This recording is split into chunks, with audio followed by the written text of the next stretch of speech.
Hello everyone, कैसे हैं आप। आई होप आप घर पे अच्छे से होंगे।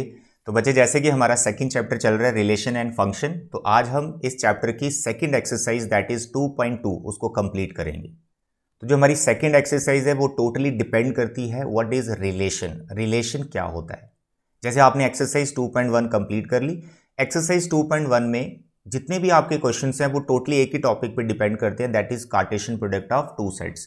तो पहले हमने कार्टेशियन प्रोडक्ट को अच्छे से समझा, उसके बाद एक्सरसाइज 2.1 में हमें कोई प्रॉब्लम नहीं आई, राइट। तो आज हमारी जो एक्सरसाइज है 2.2 उसमें रिलेशन क्या होता है ये हमें पता होना बहुत ज़रूरी है कि व्हाट इज़ रिलेशन। तो पहले हम रिलेशन को अंडरस्टैंड करेंगे, इसके डेफिनेशन को समझेंगे, उसके बाद ही हम उस एक्सरसाइज को कर पाएंगे। रिलेशन में कुछ नई टर्म्स आएंगी तो वो नई टर्म्स देख के बिल्कुल घबराना नहीं है, बड़ी ही सिंपल सी टर्म्स है और बड़े सिंपल वे में मैं आपको ये सारा समझा दूंगा। उसमें जैसे एक वर्ड आएगा इमेज क्या होता है, प्री इमेज क्या होता है, डोमेन क्या होता है, को डोमेन क्या होता है, रेंज क्या होता है ना, ऐसी कुछ टर्म्स आएंगी। कुछ नहीं है, बहुत सिंपल है। तो पहले हम क्या करेंगे, एक एग्जाम्पल लेते हैं, तो रिलेशन की डेफिनेशन को समझने की कोशिश करते हैं। डेफिनेशन तो मैंने यहाँ लिख रखा है, हो सकता है मैं इसे डायरेक्ट समझाने की कोशिश करूँ तो कन्फ्यूजन हो जाए, बट मैं एक एग्जाम्पल लेता हूँ, उस एग्जाम्पल की हेल्प से मैं आपको इसका डेफिनेशन समझाता हूँ, राइट। देखिए बेटे, जो आपका रिलेशन है बेसिकली वो कार्टेशियन प्रोडक्ट के अंदर से ही निकलता है। यानी अगर आपको कार्टेशियन प्रोडक्ट अच्छे से समझ आ गया है कि कैसे कार्टेशियन प्रोडक्ट हो रहा है, फिर हमने क्या करना है, उस कार्टेशियन प्रोडक्ट के अंदर जो पेयर्स हैं उन पेयर्स पे कोई कंडीशन लगा देना है। उस कंडीशन की वजह से, कंडीशन किस पे लगाना है, जो पेयर के कंपोनेंट्स होते हैं ना, उन कंपोनेंट्स के बीच में कोई कंडीशन लगा देंगे, कोई रिलेशनशिप हम डेवलप करेंगे। उस रिलेशनशिप के अकॉर्डिंग ही आपको पेयर्स लेने होंगे, तो वो आपका एक जो सेट बनेगा उसी को हम रिलेशन बोलते हैं। तो अब हम चलते हैं एग्जाम्पल की तरफ, देखें ध्यान से मेरे प्यारे बच्चे। तो एक सेट ले लो, लाइक ए 2 3 4, ठीक है। एक सेट और ले लो बी। दो सेट तो आपके पास होने ही चाहिए, रिलेशन डेवलप करना है तो you must have two things, right. तो we have a set, B set. तो सबसे पहले हम इन दोनों का कार्टेशियन प्रोडक्ट करते हैं, ठीक है। उसके बाद हम इसी के अंदर से रिलेशंस को बनाने की कोशिश करेंगे। तो I am writing A cross B. What is A cross B? A के जितने भी एलिमेंट्स हैं वो बी के सभी एलिमेंट्स के साथ पेयर्स बनाएंगे। तो 2 5, ये तो हमें एकदम क्लियर है, ठीक है, तो इसलिए मैं इसको जल्दी जल्दी लिख लूंगा। 3 5 3 6 4 5 एंड 4 6। तो मेरे प्यारे बच्चे, कार्टेशियन प्रोडक्ट में क्या होता है कि कोई भी कंडीशन नहीं होती कि आपको कौन सा पेयर लिखना है, ठीक है, कि पर्टिकुलर ये वाला ही पेयर लिखना है। उसमें क्या होता है कि you have to write down all the possible pairs, जितने भी पॉसिबल कॉम्बिनेशंस बन सकते हैं, कि इसे 2 ने दोनों के साथ, 3 ने दोनों पेयर एलिमेंट के साथ, फिर 4 ने, मतलब जितने भी पॉसिबल पेयर्स बन सकते थे तो वो सारे आपको बनाने ही पड़ते हैं। कार्टेशियन प्रोडक्ट का डेफिनेशन ये कहता है। लेकिन रिलेशन का डेफिनेशन क्या कहता है? रिलेशन के अंदर जो आपको पेयर्स लिखने हैं, हो सकता है ये सभी लिखने पड़े, हो सकता है इसमें से एक भी पेयर ना आए, हो सकता है कुछ पेयर आए। वो डिपेंड करेगा कि आपको क्या रिलेशनशिप दिया हुआ है बिटवीन दीज टू कंपोनेंट्स। तो बेसिकली जो मैं कंडीशन की बात कर रहा हूं, तो वो इन दोनों कंपोनेंट्स के बीच में कोई रिलेशनशिप दिया होगा, उस रिलेशनशिप के अकॉर्डिंग ही आपको पेयर्स लिखने होते हैं। तो फिर जो आप उस रिलेशनशिप की वजह से सेट क्रिएट करते हैं, उसी सेट का नाम उसने रिलेशन रख दिया, नथिंग एल्स, ठीक है। कार्टेशियन प्रोडक्ट का ही वो एक सबसेट होता है। अब देखें यहां पर कोई हम कंडीशन, या फिर मैं उसको रिलेशनशिप भी बोल सकता हूं, वो रिलेशनशिप मैं यहां पे लिखने वाला हूं। हम कोई भी रिलेशनशिप ले लेते हैं। जैसे मैंने बोला यार ऐसे वाले पेयर लिखो, ठीक है, ये मैं सेट बिल्डर की फॉर्म में दिखा रहा हूं कि सर ऐसे पेयर लिखो जिसमें यार इन दोनों का सम 9 बैठे। किनका sum? First component and second components, इन दोनों का सम 9 आए, ऐसे पेयर लो। तो उसने एक कंडीशन दे दी ना दो कंपोनेंट्स के बीच में, जो इन दोनों कंपोनेंट्स के बीच में कोई रिलेशन दे रहा है। तो अब आपको क्या करना है, कार्टेशियन प्रोडक्ट के अंदर जो पेयर्स हैं सिर्फ वही पेयर्स लेना जो इस कंडीशन को फॉलो करते होंगे। तो फिर इस कंडीशन की वजह से जो सेट तैयार होगा उसको रिलेशन बोल देंगे, nothing else. Relation is a set, वो एक सेट ही होता है, उसमें पेयर्स होते हैं, ठीक है। अब वो कार्टेशियन से आ रहा है तो इसलिए वो हमेशा उसका सबसेट ही होता है। तो फिर उसमें डेफिनेशन में भी आपको पिक्चर क्लियर हो जाएगी उसका क्या मतलब है। And this A is from first set and this B is from second set. तो ये आपका एक रिलेशनशिप है। चलो देखते हैं। अब इसको मैं R1 नाम देता हूं एंड रिलेशन को आपको ऐसे लिखना है, relation is denoted by R, और मैंने ऐसे लिखा it is from A to B। Why it is from A to B? क्योंकि अब मैं जो रिलेशन बना रहा हूं वो कौन से कार्टेशियन प्रोडक्ट से बना रहा हूं? A क्रॉस B से। अगर ये बी क्रॉस ए से आएगा तो आपको लिखना है relation is from B to A. अगर वो सी क्रॉस डी से आएगा कोई रिलेशन तो आपको लिखना है relation R is from C to D. तो अभी ए क्रॉस बी से आप कुछ रिलेशनशिप की हेल्प से यहां पेयर लिखने वाले हैं। तो बताइए इन दोनों का सम 9। कौन कौन से पेयर दे रहे हैं? पहला तो नहीं दे रहा, दूसरा भी नहीं, 3 5 भी नहीं दे रहा, 3 6 आ रहा है ना 9। तो you have to write down this pair 3 6। ठीक है, इसी तरह से कोई और पेयर? यस सर 4 5 वाला, 4 5 वाला। और कोई? नो, क्लोज कर दो इसको। तो भाई ये जो सेट बना ना आपने, ये जो सेट बना दिया, इसी सेट को रिलेशन बोलते हैं। रिलेशन कोई स्पेशल कुछ नई चीज नहीं है, रिलेशन इज अ सेट। ठीक है, लेकिन वो सेट तैयार कैसे हुआ, इस सेट के अंदर ये पेयर किस वजह से आए? इस रिलेशनशिप की वजह से। रिलेशन किस किस के बीच में होता है? Between two components, that's all. और ये रिलेशनशिप आपको हमेशा गिवन होगा, ऑलवेज गिवन। जहाँ तो सेट दे, जहाँ तो रिलेशन देंगे, रिलेशनशिप खुद ढूंढना पड़ेगा, वो ढूंढ लेंगे हम इन पेयर्स को देखते हुए। लेकिन मैक्सिमम टाइम आपको इस तरह का कोई रिलेशन दिया होगा तो आपने बस ये पेयर्स बनाने होते हैं। अब आप नोटिस करें, ये दोनों पेयर्स उठाए तो आपने ए क्रॉस बी से ही उठाए ना। तो फिर ये जो सेट बना, क्या वो ए क्रॉस बी का सबसेट होता है? बिल्कुल, हमेशा ऐसा ही होता है। तो this is what? Subset of A cross B. अब इसी तरह से अगर मैं एक रिलेशन और डेवलप करता हूं, एक रिलेशनशिप और दे देता हूं बिटवीन टू कंपोनेंट्स, कुछ ऐसा लिखता हूं कि सर अब आप ऐसे पेयर्स लो, अब आप ऐसे पेयर लो जिसमें यार इन दोनों का सम जो है लेस देन 3 आए, दोनों का सम 3 से कम आना चाहिए। अब देखते हैं इसमें कौन कौन से पेयर आएंगे। तो मैं यहां पर इसका नाम रख लेता हूं relation 2 and this relation is from set A to B. यार मैं ऐसा देखूंगा दोनों को प्लस करके 3 से कम आना चाहिए। ये तो 7 आ रहा है, ये 8 आ रहा है, ये भी 8 आ रहा है, ये 9 आ रहा है, 9 आ रहा है। तो ऐसा कोई पेयर ही नहीं है कि दोनों का सम 3 से। रिलेशनशिप तो उन्होंने दिया तो हमें तो उस रिलेशन के अकॉर्डिंग पेयर लिखने थे, तो ऐसा कुछ बना ही नहीं। तो भाई साहब यहां पर अंदर एक भी पेयर नहीं आएगा। ये एग्जाम्पल इसलिए बताई, क्यों? कुछ ऐसे रिलेशनशिप भी होते हैं जिसमें कोई भी पेयर नहीं आएगा, तो इस रिलेशन को आप बोलते हैं एम्प्टी रिलेशन, या फिर नल रिलेशन, या फिर void relation. Okay, since it is null relation, empty relation, as we know the empty relation और empty set is subset of every set, इसलिए भाई ये वाला भी तो किसका सबसेट होगा? ए क्रॉस बी का तो होगा ही। ओके, अब एक रिलेशन में और यहां पर आपको बताना चाहता हूं। सपोज करो मैंने तीसरा रिलेशन बनाना चाहता हूं, या तीसरा रिलेशनशिप दो कंपोनेंट्स के बीच में मैं आपको दे दूं, यार इन दोनों का सम ग्रेटर देन 10 आना चाहिए, दोनों का सम ग्रेटर देन 10। अब बताओ इसके अकॉर्डिंग कुछ बैठेगा? दोनों का सम ग्रेटर देन 10, R3 बैठेगा? देखो दोनों का सम ग्रेटर देन 10। सर ये 7 आ रहा है, सर ये 10, एक भी नहीं आ रहा, ग्रेटर देन 10 एक भी नहीं आ रहा। ठीक है, तो ये भी क्या है? नल रिलेशन।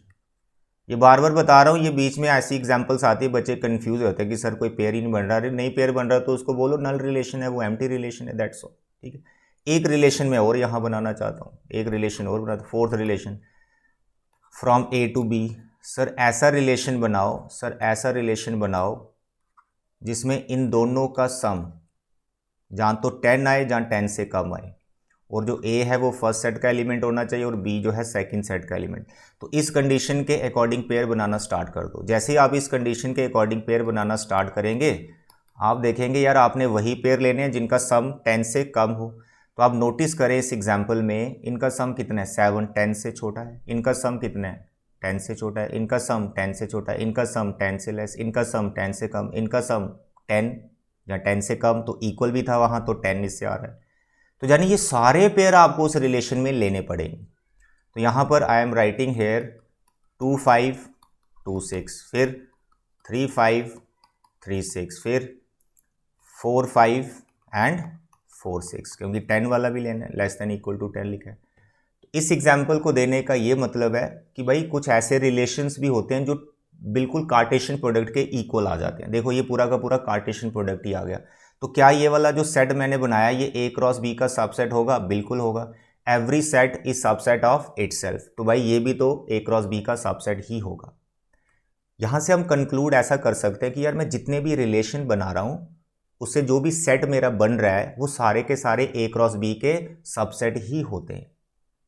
तो इतनी एग्जाम्पल को अंडरस्टैंड करने के बाद हम एक कंक्लूजन पे आ सकते हैं, यार एक्चुअली जो रिलेशन होता है वो तो बता दिया कंपोनेंट्स के बीच में रिलेशनशिप की वजह से एक सेट क्रिएट होता है, लेकिन हम ऐसा कंक्लूड करेंगे कि जो रिलेशन का सेट बनता है वो हमेशा किसका सबसेट होता है, ए क्रॉस बी का। यानी अगर आपका रिलेशन है from A to B and it must be the subset of A cross B. अगर आप कोई रिलेशन बना रहे हैं किसी और दो सेट पे, मानो पी और क्यू पे आप बना रहे हैं, तो पी टू क्यू का जो क्रॉस प्रोडक्ट होगा ये उसका सबसेट होगा। मानो आप कोई रिलेशन बना रहे हैं जो सी और डी के एलिमेंट से आ रहा है, तो it must be the subset of the relation R from C to D is must be subset of C cross D. C cross D है, ठीक है। कहने का मतलब जितने भी रिलेशन हमने यहां पर बनाए वो सारे के सारे कार्टेशियन प्रोडक्ट के सबसेट्स ही होते हैं। ओके डियर, तो दो बातें इसमें आप कंक्लूड कर सकते हैं, दो पॉइंट आप इसमें कंक्लूड कर सकते हैं। पहला ये कंक्लूड कर सकते हैं कि यार पेयर्स कैसे बनते हैं, जो रिलेशन के अंदर सेट के अंदर जो पेयर्स बनते हैं वो कैसे बनते हैं, कंपोनेंट्स के बीच में रिलेशनशिप की वजह से। उन कंपोनेंट में कोई रिलेशनशिप होता है उसकी वजह से बनते हैं। दूसरा, आप ऐसा समझे कि जितने भी आप रिलेशन बनाते हैं वो हमेशा कार्टेशियन प्रोडक्ट का सबसेट ही होते हैं। तो ये दो बातें आपने ध्यान में रखनी है रिलेशन की डेफिनेशन को अंडरस्टैंड करने के लिए। आई होप ये सफिशिएंट एग्जांपल है जितनी भी मैंने आपको बता दी। तो ये जो कंपोनेंट्स के बीच में रिलेशनशिप है ये बहुत इंपॉर्टेंट है। तो 2.2 में जितने भी क्वेश्चन हैं बस ऐसा ही कुछ रिलेशन दिया होगा तो आपको बस पेयर बनाना है, ये मेन काम है आपका। ओके डियर, इसके बाद कई बार कई जगह पे ऐसा लिखा होता है, कैसा, relation R from A to A. तो इसे देख के घबराना नहीं, इसमें क्या हो रहा है कि जो पहला सेट है ए, दूसरा भी वही है, इसको बोला जाता है relation on a set, relation on a set ए। ठीक है, कई बार ऐसा लिखा होगा क्वेश्चन में रिलेशन ऑन अ सेट ए, तो घबराना नहीं, इसका मतलब है कि वो ए क्रॉस ए का सबसेट है। तो रिलेशन ऑन अ सेट का मतलब हो गया कि वो जो रिलेशन आप बना रहे हो it is the subset of A cross ए। कुछ नहीं, जो सेकंड सेट है वो पहला सेट, दोनों सेम हो गए और कुछ नहीं, ठीक है, रिलेशन ऑन ए सेट। अब हम कोई लाइव एग्जांपल लेते हैं। हम ऐसा करते हैं यार, एक सेट लेते हैं जिसमें हम पर्टिकुलर एक फैमिली के मेंबर्स रख लेते हैं, ठीक है, 4 मेंबर्स हम मान लेते हैं। उसमें ऐसा रख लेते हैं हम, एक में लेट इट बी राम, ठीक है, दूसरा हम उसमें रख लेते हैं सीता, ठीक है, फिर इसमें रख लेते हैं लव, फिर इसमें रख लेते हैं कुश। एक फैमिली है, राम है, सीता है, उनके 2 बच्चे हैं, एक लव एक कुश, दोनों बेटे हैं, ठीक है, राम सीता लव कुश। रामायण देखी होगी, राम और सीता के 2 जो बेटे थे, एक लव था और एक कुश था। तो हमने एक फैमिली ले ली ए, ठीक है, फिर हमें एक रिलेशन डेवलप करना है इसी सेट के ऊपर। तो हमें ऐसा बोल दिया गया कि यार एक रिलेशन ऑन दिस सेट बताओ, क्या कि यार ये जो 2 कंपोनेंट्स आप लोगे इनके बीच में जो रिलेशनशिप है वो ये होना चाहिए, A is what, husband of B, and A and B ये ए ही सेट के होने चाहिए। तो ये जो मैंने लिखा, ये एक रिलेशनशिप आपको दे दिया गया, इसको आप ऐसा भी बोल सकते हैं ये सेट बिल्डर फॉर्म है किसी रिलेशन की। तो जो रिलेशन आपको दिया गया आपने उसके अकॉर्डिंग पेयर लिखने, जैसे आपने बहुत सारी एग्जांपल ली। तो कैन यू टेल मी कि यहाँ पर आप कितने पेयर बनाओगे? अब क्या आप राम को लव के साथ रख पाओगे, बताओ? क्योंकि राम और लव का जो रिलेशनशिप है वो क्या है, Ram is father of love. लेकिन हमें जो रिलेशन दिया हुआ है वो है first component is husband of second component. तो यहां पर कौन आएगा? इट इज ऑब्वियस, आपको पता है Ram is husband of Sita. तो यहां पर जो पेयर बनेगा वो ये पेयर बनेगा, पहला कंपोनेंट राम होगा, दूसरा कंपोनेंट सीता होगा।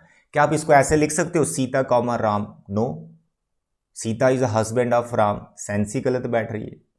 तो जो भी आपको यहाँ पे रिलेशन डिफाइंड करके दिया जाता है आपने उसके अकॉर्डिंग ही पेयर्स बनाने होते हैं। तो इस एग्जाम्पल में सिर्फ एक ही पेयर बनेगा, दैट्स ऑल। ओके डियर, तो ये थी एक लाइव एग्जाम्पल। आप ऐसे बहुत सारी एग्जाम्पल्स ले सकते हैं, अपनी फैमिली पर भी एक रिलेशन डेवलप कर सकते हैं। एक सेट रख लो सेट ऑफ फीमेल्स, एक सेट रख लो सेट ऑफ मेल्स, ठीक है, एक में फीमेल्स आ गई दूसरी में मेल्स आ गए। फिर आप एक रिलेशन डिफाइन करो first component is mother of second component, first component is mother of second component. और देखो फिर कौन कौन से उसमें पेयर बनते हैं, तो फर्स्ट वाली मदर होनी चाहिए, दूसरा उसका बेटा या बेटी होनी चाहिए। ओके डियर, तो ऐसे बहुत सारी एग्जांपल्स को हम डिफाइन कर सकते हैं। अब यहाँ पे जब हमने रिलेशन की डेफिनेशन को समझ लिया बहुत सारी एग्जाम्पल से, तो यहाँ पर फिर कुछ चीज़ें निकल के सामने आएंगी। जैसे जो भी रिलेशन के अंदर पेयर्स बना दिया आपने, उन पेयर्स का जो फर्स्ट कंपोनेंट है, इसको बोला जाता है pre image of the second component. और जो सेकंड कंपोनेंट है, जैसे सीता है, ये सेकंड कंपोनेंट, इसे बोला जाता है image of the first component. ठीक है। और फिर एक डेफिनेशन आपके सामने आएगी डोमेन। डोमेन होगा जिस रिलेशन में जितने भी पेयर्स हैं उनके जो फर्स्ट एलिमेंट हैं उनका जो सेट होगा, यानी first components are the domain. First components are the domain, जितने भी कंपोनेंट्स होंगे फर्स्ट वाले उनका एक सेट बना दो, वो सेट ऑफ डोमेन हो जाएगा। फिर जो सेकंड एलिमेंट है जिसे आप इमेज बोल रहे हो, तो सेट ऑफ जो इमेजेस होगा वो होगा रेंज। और फिर जो कोडोमेन है, कोडोमेन वो जो सेकंड सेट होता है वो कोडोमेन होता है। तो इसकी डेफिनेशन समझते हैं। काफ़ी एग्जांपल्स हो गई हैं, अब हम डेफिनेशंस पे आ जाते हैं, जो इनका मैथमेटिकल डेफिनेशन है जो हमने समझ भी लिया। तो देखो कह रहा है relation R from set A to B is a subset of Cartesian product A cross B. तो यही आपको डेफिनेशन हर जगह मिलेगी, हर बुक में मिलेगी, हर नोट्स पे मिलेगी। तो क्या है कि कोई भी रिलेशन है अगर वो फ्रॉम ए टू बी है, then it must be the subset of A cross B. Is it clear? दूसरा ये कह रहा है, ये तो हो गया मैथमेटिकल डेफिनेशन जो हमने अभी समझा। दूसरा कह रहा है कि यार ठीक है वो सबसेट है, लेकिन वो सबसेट बनेगा कैसे? देखो दूसरी लाइन में ये समझा रहा है, कह रहा है the subset is derived bye describing the relationship between the first component and the second component. कह रहा है भाई वो जो सबसेट्स आपने बनाने हैं वो कहाँ से आएंगे? दो कंपोनेंट्स के बीच में आपको एक रिलेशनशिप गिवन होगा, उसकी वजह से ही पेयर्स बनेंगे, उस पेयर का जो सेट होगा वो रिलेशन होगा। That's all. फिर कह रहा है द सेकंड एलिमेंट, जैसे अभी एग्जांपल ली मैंने, live example Sita. The second component is called image of the first component या फिर फर्स्ट एलिमेंट। और फिर जो फर्स्ट एलिमेंट होता है उसे बोलते हैं प्री इमेज। ठीक है, ये कुछ नई टर्म्स आ रही हैं, इन्हें बस आपको याद करना है। ऐसा बोलो कि आपके नए दोस्त बन रहे हैं, नए फ्रेंड्स बन रहे हैं, उनके नाम याद करने हैं। रिलेशन के अंदर जो पेयर में सेकंड कंपोनेंट होता है वो इमेज होता है। उस रिलेशन में जो पेयर है, पेयर का जो फर्स्ट कंपोनेंट होता है उसे प्री इमेज बोलते हैं, उसी की प्री इमेज होती है। ठीक है, जो बगल में बैठा होता है। तो this is the definition of relation, mathematical definition. बहुत अच्छे से हमने इसको समझ लिया। नेक्स्ट देखो डोमेन। डोमेन मैंने बता दिया, जब आपने कोई रिलेशन बना दिया, मानो ऐसे ही कोई एग्जांपल ले लेता हूँ कि आपने कोई रिलेशन डेवलप कर दिया जिसमें आ रहा है 2 3 एंड 5 6, दैट्स ऑल। ऐसे कोई रिलेशन आपने बना दिया, तो इस रिलेशन में आप देखो जो फर्स्ट कंपोनेंट है 2 और 5, इनको डोमेन बोला जाता है, यानी सेट ऑफ प्री इमेजेस। तो what is the domain in this example? 2, 5। तुम सभी फर्स्ट कंपोनेंट्स को एक सेट में रख देना है, that set is the set of domains. अब देखो यहाँ डेफिनेशन में लिखा है the set of all the first elements of the ordered pairs in the relation, that is called domain of the relation. That's all. अब इसी में next example range आएगी, तो मैं पहले इसी में बता देता हूँ कि रेंज क्या होता है? सेट ऑफ सेकंड कंपोनेंट्स या फिर सेट ऑफ इमेजेस। रिलेशन के अंदर जो पेयर्स बनते हैं उसमें जो सेकंड कंपोनेंट्स होते हैं उनको रेंज कहा जाता है या फिर इमेज कहा जाता है। तो सेट ऑफ इमेजेस इस एग्जाम्पल में 3 और 6 है। ओके, फिर बात करेगा कोडोमेन, वो भी डेफिनेशन आगे आएगी। तो कोडोमेन क्या है? इस रिलेशन में जो सेकंड सेट होता है वो कोडोमेन होता है। अब सेकंड सेट यहाँ पर आपको दिख नहीं रहा कि यार सेकंड सेट कौन है, हो सकता है जो भी हो, हमें उससे कोई मतलब नहीं होता। हमें रिलेशन डायरेक्ट दिया हुआ, हमने कोडोमेन को ऐसे बोलना है sir ji set B, that is the second set. अगर तो वो दिख रहा आपको सर जी इसके अंदर इतने एलिमेंट्स है तो सारे लिख दो। तो जो रेंज होता है ना, जैसे 3 6, ये हमेशा सेकंड सेट से आता है। ठीक है, सेकंड सेट के ही कुछ एलिमेंट्स होते हैं, तो इसलिए जो रेंज होता है वो हमेशा सबसेट होता है किसका? कोडोमेन का। तो range is always a subset of codomain. Okay, तो यहाँ डोमेन आ गया।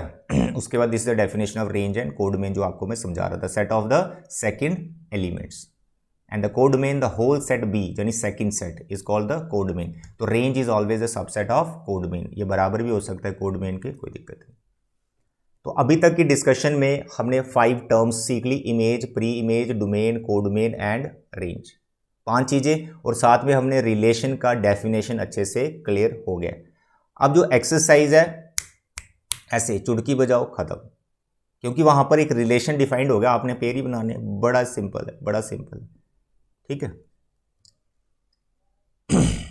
तो देखें यहाँ पर एक्सरसाइज 2.2 क्वेश्चन नंबर 1 क्या कह रहा है? यार एक ए सेट आ गया, इस सेट पे कोई रिलेशन उसने डिफाइन कर दिया, ये रिलेशन दिया हुआ, इस रिलेशन के अकॉर्डिंग पेयर बनाना स्टार्ट कर दो। तो भाई देखो यहाँ पर मैं रिलेशन लिख लेता हूँ, इट इज़ ऑन सेट ए। तो जब आपने रिलेशन लिखा तो उसमें एलिमेंट्स पेयर में होते हैं, पेयर आ गए। कौन सा पेयर है, क्या कंडीशन सेटिस्फाई कर रहे हैं इसके कंपोनेंट्स, 3x माइनस वाई 0 आना चाहिए, ठीक है, और x और y हमेशा आपने a से उठाना है, कर्ली ब्रैकेट क्लोज। अब आप इसे रोस्टर फॉर्म में कन्वर्ट कर दो, वो आप एलिमेंट्स को, पेयर को लिस्ट कर पाएंगे। तो क्या है, ये 1 2 3 ये 14 एलिमेंट्स, इन 14 में से वही एलिमेंट्स लेना जो इस कंडीशन को फॉलो कर रहे होंगे, यानी 3x minus Y equal to 0, यानी x और y की ऐसी वैल्यू लेना जो इधर पुट करके लेफ्ट साइड में 0 बना रहे हो। तो इसको बनाने का एक टेक्निक है, तो आप y का वैल्यू हमेशा निकाल लिया करो। रफ में लिखो y इक्वल टू 3x, इसी के साइड में लिख लो y इक्वल टू 3x, ठीक है। यहाँ x का वैल्यू डालते जाओ, जैसे x क्या है, ये सारे एलिमेंट x है, तो y का वैल्यू आता जाएगा। लेकिन y का ऐसा वैल्यू नहीं ले लेना जो इस सेट से बाहर ही हो जाए, क्योंकि x और y दोनों इसी सेट के होने चाहिए। तो मैंने ऐसे किया यार, पहले मैंने 1 ले लिया, x मैंने 1 ले लिया, तो यहाँ पुट करना आपको इसमें। तो जैसे आपने 1 पुट किया, y कितना आ गया 3, दैट्स ऑल। तो ये जो एक पेयर बना वो इस रिलेशन को सेटिस्फाई कर रहा है, ठीक है। फिर उसके बाद आपने 2 लिया, तो x आपने 2 लिया, ये आपका 6 आ गया, ये भी आ गया एक पेयर।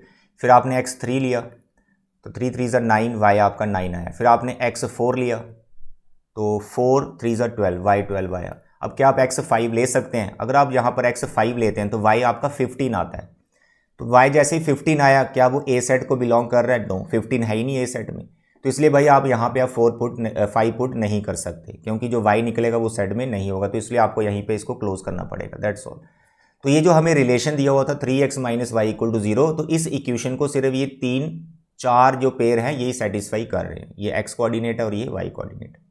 तो बस इस तरह से आपको करते जाना है। अब पीछे बोला इसने डोमेन बताओ, डोमेन बताओ डोमेन क्या होगा? सर जी 1 होगा, 2 होगा, 3 होगा और 4 होगा।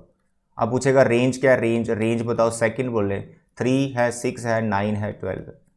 तो domain is the set of first components and the range is the set of second components in the relation. फिर पूछेगा कोडोमेन क्या है? अरे भाई जो सेकंड सेट है वो कोडोमेन होता है, जो ए है यही कोडोमेन है।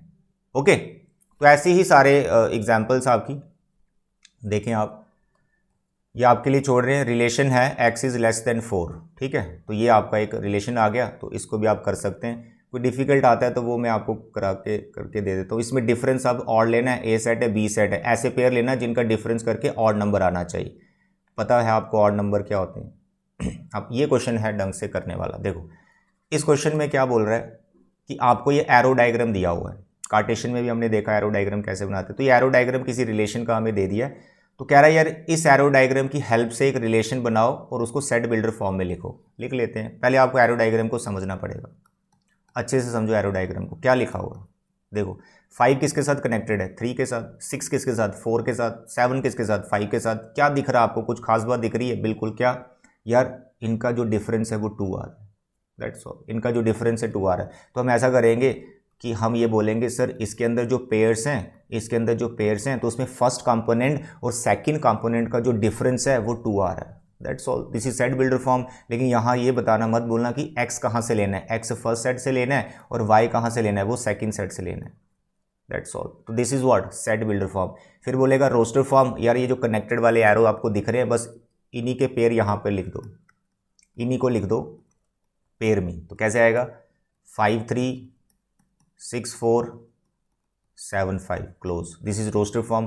फिर डोमेन पूछ रहा है, रेंज पूछ रहा है। भाई 5 6 7 डोमेन है, 3 4 5 रेंज है। कहानी खत्म। ये क्वेश्चन था थोड़ा अच्छा, ठीक है।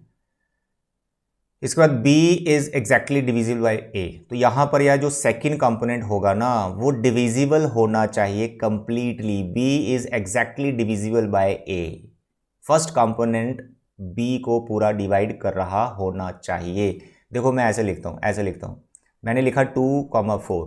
ये वाला जो पेयर है ना, ये वाला पेयर इस कंडीशन को फॉलो कर रहा है, क्योंकि b हो गया सेकंड कंपोनेंट, तो 4 सेकंड कंपोनेंट है। तो क्या ये 2 से डिवाइड हो रहा है पूरा? बिल्कुल हो रहा है। तो ऐसे पेयर आपको लेने हैं और जो एलिमेंट होंगे वो इसी सेट से लेना, एक्स्ट्रा कोई एलिमेंट मत ले लेना। क्या मैं ऐसा पेयर ले सकता हूँ 4 2? नहीं ले सकता। क्यों? सेकंड कंपोनेंट क्या है? 2। क्या 2 is divisible by 4? Exactly divisible by 4? No. तो ऐसा पेयर नहीं आएगा, दैट्स ऑल। तो इस टाइप के आप पेयर बना लेना। Second component must be divisible by first components, तो उसका सेट रोस्टर फॉर्म बना लेना, सारे पेयर लिख लेना, फिर डोमेन निकाल लेना, रेंज निकाल लेना, दैट यू नो। काफ़ी एग्जाम्पल हमने डिस्कस कर ली हैं, हो जाएगा। Now the sixth, it is very simple भाई, एक्स आपको यहाँ से लेने 0 1 2 3 4 5, यहाँ एक्स फिल करते जाओ, वाई आता जाएगा। कैसे?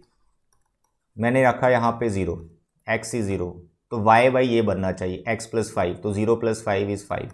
फिर मैंने x लिया 1, तो मेरा दूसरा कंपोनेंट क्या होगा सर जी 6। फिर मैंने x लिया 2, यानी यहाँ 2 लिया, तो ये होगा 2 + 5 यानी 7।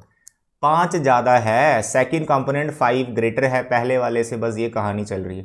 तो जब आप यहाँ पे 3 लोगे तो यहाँ पर कितना बन जाएगा 8। यहाँ पर ऐसा कोई सेट नहीं दिया हुआ कि ये दोनों एलिमेंट पर्टिकुलर कौन से सेट के होने चाहिए। एक्स के लिए तो बताया था यहाँ से लो, लेकिन सेकंड कंपोनेंट कौन से सेट से होना चाहिए हमें बताया नहीं है, तो जो आ रहा है तो फिर उसको आपने ले लेना है, ठीक है। चलिए, अब 3 के बाद 4 लिया, सर 5 ग्रेटर है 9 ले लिया, फिर आपने 5 ले लिया, तो 5 इज 10, दैट्स ऑल, बना दिया। आगे domain range you can find. 7th x, x³, ऐसा पेयर बनाना है। x is a prime number less than 10। अरे भाई प्राइम नंबर बताओ जो 10 से लेस होते हैं, प्राइम नंबर बताओ जो 10 से लेस होते हैं, प्राइम नंबर बताओ। मानो वो ए सेट पे डिफाइंड है x, x³ और यहाँ बोला x is a prime number less than 10। तो भाई साहब आपको क्या करना है मेरे प्यारे बच्चों, बड़ा ही सिंपल है। यहाँ प्राइम नंबर पहला रखो 2, आगे लिखना है 2 का क्यूब, ये खुद कैलकुलेट करना है 2 का क्यूब कितना होता है 8 होता है, बस वो लिख लेना। फिर 3 लिखना है, 3 इज अ प्राइम नंबर, फिर लिखना है 3 का क्यूब, इसको कैलकुलेट कर लेना। 4 तो प्राइम नहीं होता, फिर 5 लिखना है, फिर 5 का क्यूब, 5 के बाद 6 प्राइम नहीं होता, 7 लिखना है, फिर 7 का क्यूब, 7 के बाद कौन सा प्राइम है 11, लेकिन वो 10 से ग्रेटर हो गया तो उसने बोला लेस देन 10 रखना, तो यहाँ क्लोज कर देना। बस आप इनके क्यूब निकाल लेना सेकेंड कंपोनेंट्स के, ठीक है, दैट्स ऑल, काफ़ी सिंपल है। Now the 8th, you have A set, B set, find the number of relations from A to B. Very interesting and very easy. अब मेरे को बताओ किसी रिलेशन किसी कार्टेशियन प्रोडक्ट के कितने सबसेट्स बनते हैं, बस ये बताओ पहले मेरे को। ये मैंने प्रीवियस लेक्चर में आपको सिखाया था, बताओ number of subsets of A cross B। A cross B के सबसेट्स कितने होते हैं बताओ ना। अरे सबसेट का तो फॉर्मूला फिक्स है, यहाँ 2 आता है और ऊपर पावर होती है कितनी, जिसके सबसेट्स बना रहे हो। तो आप A क्रॉस B के सबसेट बना रहे हो, तो A क्रॉस B के पास एलिमेंट्स कितने होते हैं, उसका भी फॉर्मूला बताया था n of A × n of B। तो this is a formula for number of subsets of A cross B। तो A क्रॉस B के पास अगर इतने सबसेट्स हैं तो रिलेशंस कितने होंगे। अरे भाई जो सबसेट होते हैं A क्रॉस B के वही तो रिलेशन होते हैं, तो यहाँ पर सेम ही आंसर आएगा, नंबर ऑफ रिलेशंस। बेसिकली जितने भी सबसेट्स हैं वही तो रिलेशंस होते हैं, वही तो रिलेशन होते हैं, ठीक है, वो तो डेफिनेशन में पढ़ा। तो इसका आंसर ये बैठेगा। अब इसमें कितने हैं 3 हैं, इसमें 2 हैं, तो इसका आंसर आ जाएगा सर जी 3 × 2 सर 2 6 32 एंड 64। तो 64 relations you can make from set A to B इन 2 सेट्स के ऊपर। Okay dear, now the next is 9th question. Again you have some condition, A - B is what, an integer, find the domain and range. और integer पे define किया हुआ है, इसको थोड़ा मैं कर देता हूँ। देखो हमारे पास जो सेट है जिसपे रिलेशन डिफाइंड है वो Z है। Z is a set of integer, set of integer. अब इंटीजर्स तो पता ही आपको यार इनफाइनाइट होते हैं। अब हमें यहाँ देखना है यार हमारा क्या आंसर आएगा। देखो ये कह रहा है कि यार जो रिलेशन आपने इस इंटीजर पे डिफाइंड करना है, इस सेट पे डिफाइन करना है, वो इस तरह से AB and A - B is an integer, ठीक है, ये रिलेशन आ गया, और A और B दोनों इंटीजर ही होने चाहिए। अब बताओ दो इंटीजर्स को जब आप माइनस करते हो तो आपको क्या हमेशा इंटीजर ही मिलता है, बिल्कुल हमेशा इंटीजर मिलता है। तो इसके अंदर कितने पेयर बना पाओगे, कितने पेयर बनेंगे, इनफाइनाइट मैनी। आप 1 1 ले लो, फिर 0 2 2 ले लो, 3 3 ले लो, 4 4 ले लो, 5 5 ले लो, सारे इंटीजर्स ही तो ले रहा हूँ, तो उनका जो डिफरेंस आ रहा है वो 0 आ रहा है, तो 0 भी तो इंटीजर होता है। आप 1 2 ले लो, 1 3 ले लो, 1 4 ले लो, 1 5 ले लो, 1 6 ले लो, कितने लोगे, इनफाइनाइट मैनी पेयर्स यहाँ पे बन पाएंगे। ओके, तो यहाँ पर इसको रोस्टर फॉर्म में कन्वर्ट नहीं करना, आपको सिंपल इसको ऐसे ही लिखना है। अगर रोस्टर फॉर्म में कन्वर्ट करने का बहुत मन है तो भाई ऐसे कर लो सर जी 1 1 1 2 1 3, बस ऐसे कहानी चला दो आगे, सो ऑन, इसको क्लोज कर दो। तो ऐसे बहुत सारे पेयर्स बनेंगे। अब इसका जो मेन क्वेश्चन है फाइंड डोमेन एंड रेंज, तो मेरे प्यारे बच्चे आप मुझे डोमेन बताओ ना, इस रिलेशन का डोमेन क्या होगा? जेड ही होगा, सेट ऑफ इंटीजर्स, क्योंकि यहाँ पर जितने भी आप पेयर्स बनाएंगे उनके जो फर्स्ट कंपोनेंट्स होंगे वो तो सारे इंटीजर्स आपको रखने पड़ेंगे यहाँ पर, ठीक है, क्योंकि इंटीजर पे ये डिफाइंड है रिलेशन। तो जो इसका डोमेन आएगा, फर्स्ट कंपोनेंट आएगा, वो तो इंटीजर ही होगा हमेशा, ठीक है। इसी तरह से जो रेंज होगा वो भी इंटीजर होगा, range of this relation, second component भी तो इंटीजर्स ही होंगे। फिर अगर कोडोमेन पूछता है तो कोडोमेन भी इसका वही है, codomain of the relation second set, वो भी इंटीजर ही है। ओके डियर, तो ये थे बच्चे इस एक्सरसाइज के 9 क्वेश्चंस। तो सारे क्वेश्चन अपनी नोटबुक पे फेयर कर लेना, फिर भी किसी क्वेश्चन में दिक्कत आती है मैसेज करना, उस क्वेश्चन को भी मैं सॉल्व कर दूंगा। ओके डियर, तो आज के लिए इतना ही, अपना ख्याल रखें। Okay dear, bye bye.